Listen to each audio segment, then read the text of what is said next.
Obviously, he also needs to introduce her. Who are you flirting with? No.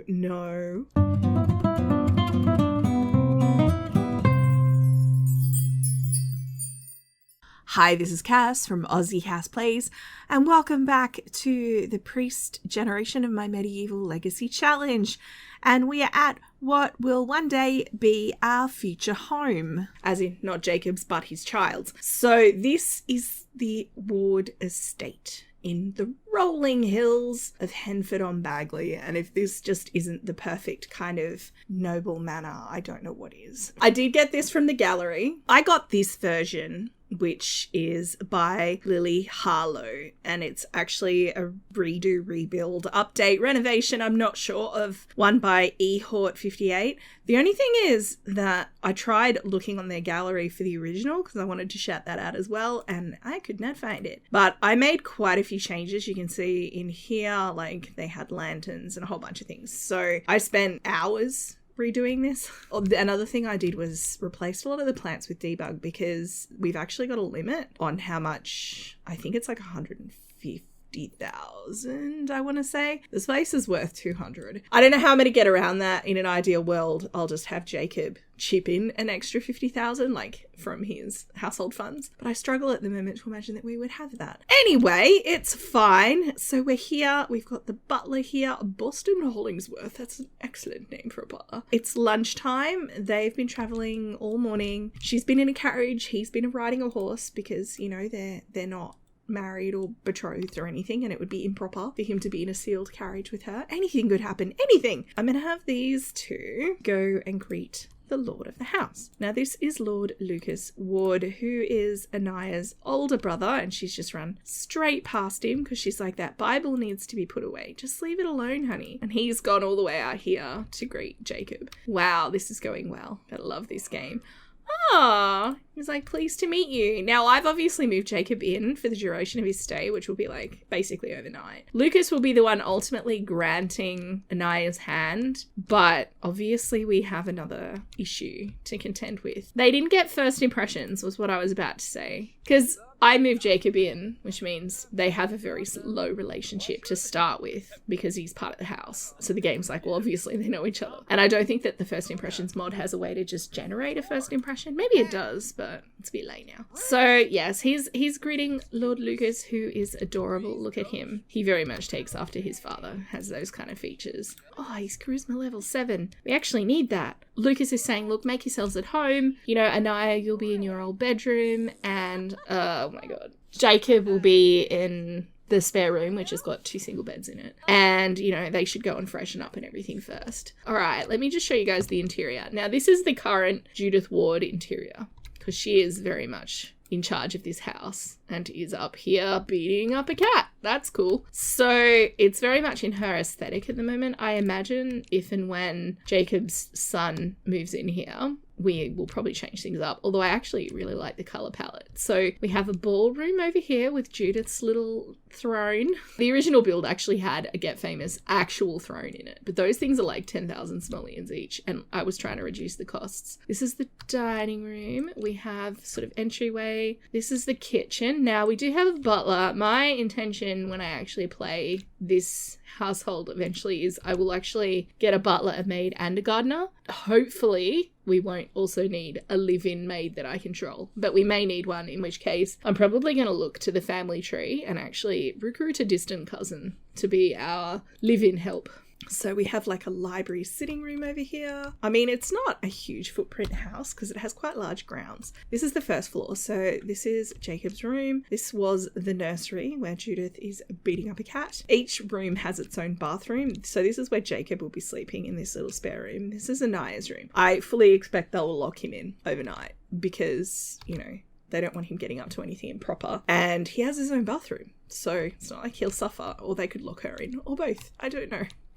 I genuinely think that will happen though. I think that used to happen in medieval times, didn't it? When you had guests. And this is Lady Judith's boudoir. By rights, her son should be in this room, especially because he's the one in control of the household finances and stuff. But his mother is fearsome and he's not willing to have that fight with her. Wait, what are you doing? I mean, realistically, the butler should be doing that, but if you want to cook, I will get her to cook something for everybody. Let's do a watermelon salad. Surely she can't burn the kitchen down with that. I have given Judith a makeover, like a medieval makeover, but I tried to kind of keep the vibe of her. Lucas has run outside because he's like, oh, this is so awkward. He's like, I can do this. I've got to make a good impression. I want to try and get him to be feeling super confident. You're going to prank the toilet? What even? You don't even have mischief, sir. Now, you may be familiar with Judith Ward's traits. She's snob, materialistic, and mean. All right, let me introduce you to my version of Lady Judith. I kept everything the same except the colouring because her hair was obviously is peroxide blonde, and I wasn't sure that was a thing you could achieve in medieval times. So this is her fake hair. Her eyebrows are actually the same hair colour as her daughter's hair. I did change that as well, and obviously her wardrobe has been completely made over because we're in medieval times, but I kept the red and white. So let's come over here and let's flatter her and tell an engaging story. She's asking, you know, how the trip went. Go here. And I'm going to have him go and see here. So she's like, welcome back, daughter, and your young man friend, you know, how was the trip? There were bats, apparently. It was a thing. I'm going to have her maybe give her mother an awkward hug. Oh, Lucas. Oh, buddy. It doesn't matter because he's not my sim, but there's a limit to what I'm willing to put up with. There are some things I think Lucas would be good at. And all of these things that he's started, I'm not going to give him a high level of comedy. You know, he's been trained by his mother to be the Lord. So yes, she's kind of grilling Anaya. And how did you meet one another? I'm going to brag about our possessions. Oh, he's laughing politely at her jokes. Come on, Judith. I actually want you to talk to Jacob. He's here for you to interrogate. So Jacob's doing his very best. I don't think he would be sitting, but trying to get Sims to stand up for a conversation when they have chairs available is nigh on impossible, as you guys would know. So he wouldn't necessarily be sitting unless she was. But yes, she's basically talking about, you know, the noble history of the Ward family, which she married into, to be fair. Like, it's a bit like Bella, you know, she's the quintessential goth, but she wasn't the goth. I forget the family she came from. Judith's a bit the same, like her husband, Colin, Lord Colin was the Ward. Now, I wanted to show you guys. I had her leave the limelight, but this is the reputation Judith Ward starts with. She does have a reputation. There are whispers. Lord Colin's death may not have been an accident, but it's completely kind of scandalous gossip. Nobody actually has any evidence of it, because if they did, obviously, she'd have been probably executed or something horrible like that. All right, they're all coming in to get the watermelon salad. Now, I'm just trying to find the butler. He actually sleeps in this little outhouse, like this little cottage out here. There is room in here so that if in future we did have a live-in servant and a butler, we could actually have them both sleep in here, which I think is cute. They've got space for a cow and chickens, but I haven't actually purchased any, and space for a whole bunch of crops, but I haven't purchased any. Because I wanted, when we play the Noble Generation, I want it to still be simple living. Look at them, they're dancing in the ballroom. Normally I get annoyed at the autonomous ballroom dancing, but this is the whole reason I have this mod. I might actually have her say, yes, dancing. What an excellent idea. And she can dance. Oh, she's very excited to see them dance. Could I get her to dance with her son? So they've done their little dance together. She's now like, yes, dance with me. And she's a bit extra. Wow, straight out the door. I really love that. Look, I wanted them to have a sit-down meal together, but they're going to choose to hang out and do ballroom dancing and stuff. Now, he really needs to make a good impression on both of them, but primarily Lucas. I'm actually going to have her, he's gone up to his room to freshen up. I wanted her to talk up. I guess we can't talk him up because he's in the household. That's kind of annoying. So she's basically trying to get her mother on side. Judith, she is ambitious and materialistic. So she wants money, and her biggest concern for her daughter is that he's not going to be loaded. Now, she knows her daughter doesn't share the same sort of priorities in terms of, you know, wanting to be rich. So then she's thinking, well, if her marrying this young man doesn't financially benefit me, what point is there? Now, Anaya knows her mum, and she's making the point that Jacob has an incredibly good reputation, such a good reputation. His father's the head of the knighthood and, you know, works directly to the king. He's very well liked and well known by very important people. The Goths really like him, and basically convincing her mum that the benefit to her isn't financial, it's reputational, because if Jacob, being morally upright and well liked and, you know, admired and seen as a good person, if he's marrying a ward, then the wards maybe aren't as bad. Now, she's not overtly referencing her mother's reputation and the rumours, but she's saying, look, some people, and this would be true, some people have judged Anaya based on scurrilous gossip.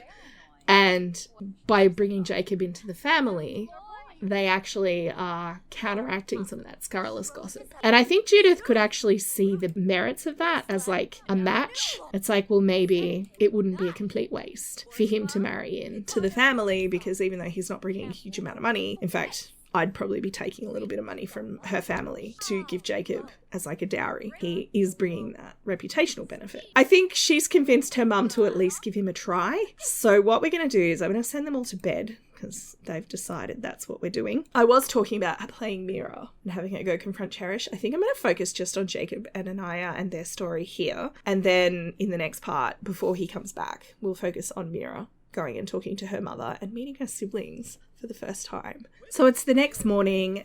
Jacob's already gotten up and had a shower and everything because he woke up quite early and there was a limited amount of things he could do without leaving his room. So he's nice and refreshed, and Lord Lucas has come downstairs and is basically, you know, he's got work today, but he's apologising for not being able to entertain Jacob during the day, but basically attempting to get to know him a little bit better. He's assuming that Judith will probably want to say no, and he doesn't want to stand in the way of his sister if it's a love match, but at the same time he wants to confirm whether Jacob is actually a good match. But they're getting on quite well, having a very pleasant conversation. They just got a sentiment. He thinks he feels close to Jacob. But yes, these two have just become good friends just by having a chat sort of in the morning. So what I'd like is for Anaya and Jacob to take a turn around the gardens, because it is, you know, a beautiful... In fact, Henford's put on some really nice weather for us. So what do you think of the young man? I've had quite a favourable impression. And he's like, yeah, I like him too. Now, this is mainly because Anaya's convinced her of the benefits. So I'm going to attempt to have... Dude, you had to bring your bowl with you? She's feeling flirty. She's like, I've got this in the bag. What are the chances that they'll walk together? Basically 0. Because she's going to walk and he's going to run. It's like, oh, swans. He's going to give her a hug. No one's watching. It's fine. Only the Watcher and the Watcher's mother, wife, sister. I haven't actually figured out the relationships between the elements of the Watcher's faith, but I decided when I first started this save that the saint spreading seed was like a symbol of the religion. So I don't know how she relates, but yes. He's like talking about the weather and saying it's beautiful here. And, you know, you're beautiful, and I'm going to have her share a secret with him. Hello? That did not look like a friendly hug. That looked like a sexy embrace. The butler's watching, like, Right, Lord Lucas is off to work. I think I'd like him to... I saw attempt to kiss hands, but he can't do it to her. She can only do it to him. This is my favourite place to sit in spring, or was, because she doesn't live here anymore. Wait. Lord Lucas has met Lord Mortimer at work. Bless. He probably can't do it because they're not actually a couple. There's the ask for permission to marry, is what I'm also looking for. But because he and Anaya don't have a massive high romance and aren't actually boyfriend and girlfriend, the game's not giving me the option. So that's actually what I want to do. I want him to do something that could be interpreted as asking for permission to court. I'm going to have Anaya, go to the bathroom.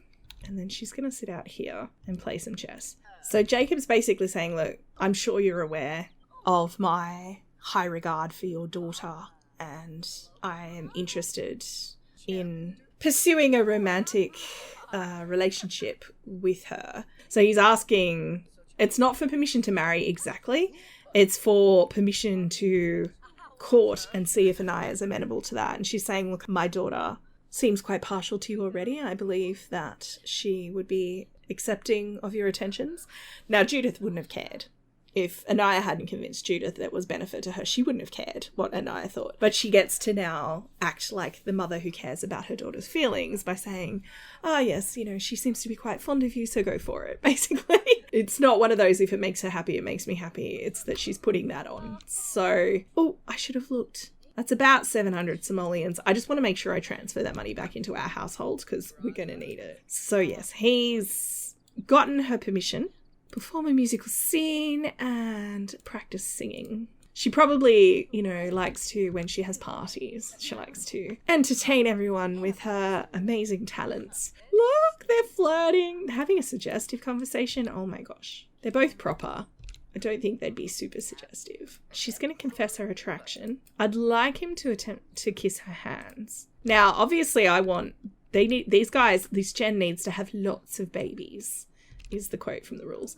So the sooner they get married, the better, frankly. It's such beautiful weather. Henford's really turned it on for them. Not like that, though. Aww. Oh, my camera angle went weird. Recite love poetry. That's a very appropriate medieval thing to do. And their first kiss was probably actually a kiss on the cheek. Obviously, there are beats you need to hit with a Sims romance. And, you know, kiss is before anything else. You could probably get to boyfriend-girlfriending, and I don't think you could propose without having kissed, though. I don't know if the boyfriend-girlfriend thing unlocks without a first kiss, actually. I'm not sure. Actually, we might do it now. The other thing they're going to do today, they're going to go and visit his sister, because she lives in Henford, like the main town of Henford. That's probably another thing, actually, Anaya could have talked up to Judith, is, oh yes, the local knight and his wife are also related to this guy. Because basically Jacob is very well connected. We'll pop in on them. I'll show you guys their house. This is another one I think I got from the gallery. Yes, I remember now it was a gallery download, but I gave it, again, a makeover. Because obviously it didn't come with CC Medieval Knight accoutrements. Here's Squire Asher. He's got it. Oh, Squire Asher. He's a sir now. I do beg your pardon. He's got himself a beard now. This is Eleanor's house. I just wanted to show you guys real quick. I think it's gorgeous. We have her beautiful little kind of parlor. She's got her very own craft room. This is where she makes toys. Isn't this adorable? And all of the things she had at the old house that I could put in her inventory, I actually brought, which I think was pretty much everything here. A lot of this was in the original house. I just medievaled it, because I think this place did have electric lighting and stuff in it. Top floor, we have a room for, like a nursery room for if and when they have kids. We have a bathroom, they have a little ensuite, and their main room. So it's not a huge house. If they don't have it squillions of kids, this is plenty adequate. Now, another thing to tell you guys, little Eleanor's got a bit of a bump going on. So, you know.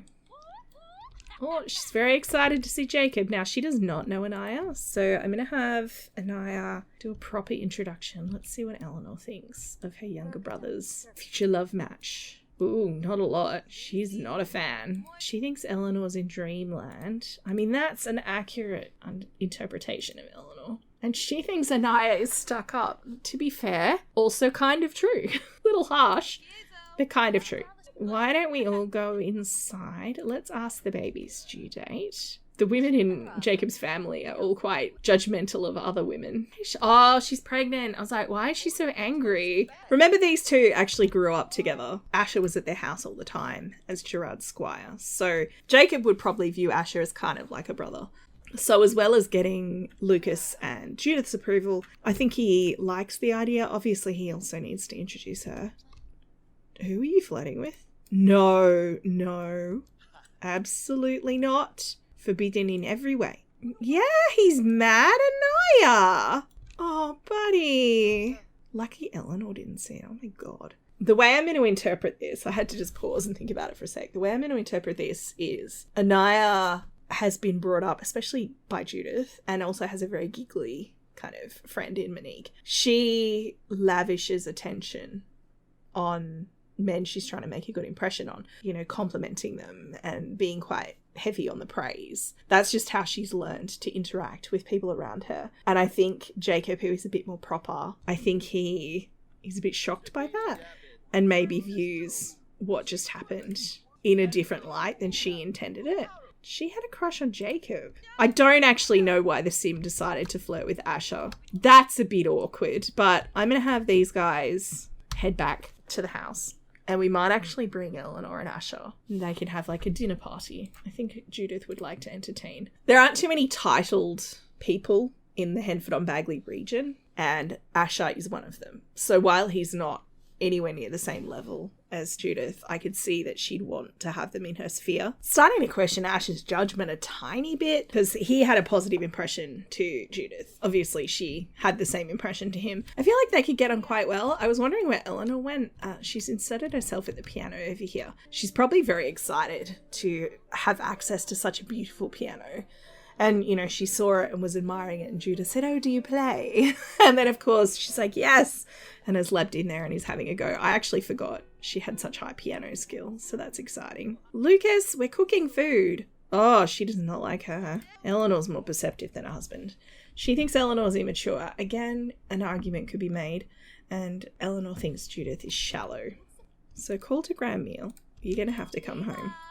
Come on. Oh, he's feeling sad, by the way, because Jacob's feeling sad. Because they got a sentiment to each other. She's still flirting with him. Now, from here, he has permission. I think I'm going to move her back in with the Goths and I'll move him back home. So they'll travel home tomorrow because he actually has work tomorrow. So they're having an amorous exchange. I don't know. I don't understand why she flirted. Everyone else has left. That's good. They all went outside to, maybe there's a meteor shower and they're all like admiring the meteors. So yes, I'll move them back home. I'm going to pursue this relationship pretty quick because I want them to get married so they can start making babies. They need to have lots of babies. Don't know where I'm going to put them. I'd love to hear what you guys think. I hope you like the house. I'm very excited for Jacob's future son to live here. If you've enjoyed, please like and subscribe. You know the drill. Don't forget to wash your hands. I will catch you next time. Thanks for watching.